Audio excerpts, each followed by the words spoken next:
महाभारत में कर्ण की गिनती महान योद्धाओं में होती है। वह सूर्यपुत्र थे, लेकिन कुंती द्वारा त्याग दिए जाने के कारण सूतपुत्र के रूप में बड़े हुए। उनका जीवन त्याग, संघर्ष और सम्मान का प्रतीक है। एक ऐसा समय आया जब देवराज इंद्र स्वयं उनके साथ छल करने आए। यह कहानी कर्ण की महानता और त्याग को दर्शाती है। कर्ण का अद्भुत कवच और कुंडल उनके जन्म से ही उनके शरीर का हिस्सा थे। इन कवच कुंडलों की विशेषता यह थी कि वे कर्ण को हर प्रकार के अस्त्र शस्त्र से बचाते थे। जब महाभारत का युद्ध करीब आया तो यह बात पांडवों के पक्ष में चिंता का कारण बन गई।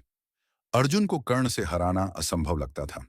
देवराज इंद्र, जो अर्जुन के रक्षक माने जाते हैं, ने कर्ण से उनके कवच कुंडल प्राप्त करने की योजना बनाई।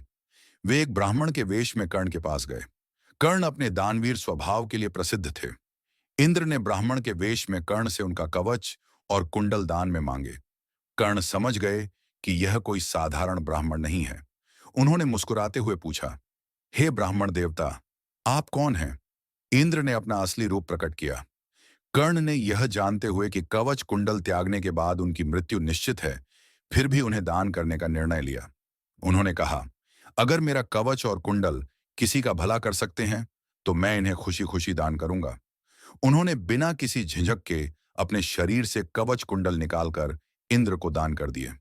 इंद्र कर्ण के इस त्याग और दानवीरता से प्रभावित हुए। उन्होंने कर्ण को वरदान के रूप में शक्ति नामक अमोघ शस्त्र दिया, लेकिन यह शस्त्र केवल एक बार ही प्रयोग किया जा सकता था।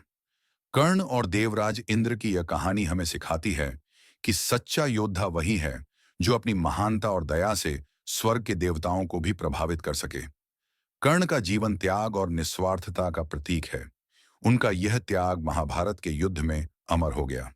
कर्ण की महानता उनकी दानवीरता और कर्तव्य निष्ठा में थी। उन्होंने कभी अपने स्वार्थ के लिए कुछ नहीं किया। उनकी यह कहानी सदियों से हमें प्रेरणा देती है कि त्याग और साहस ही सच्ची महानता का मापदंड है।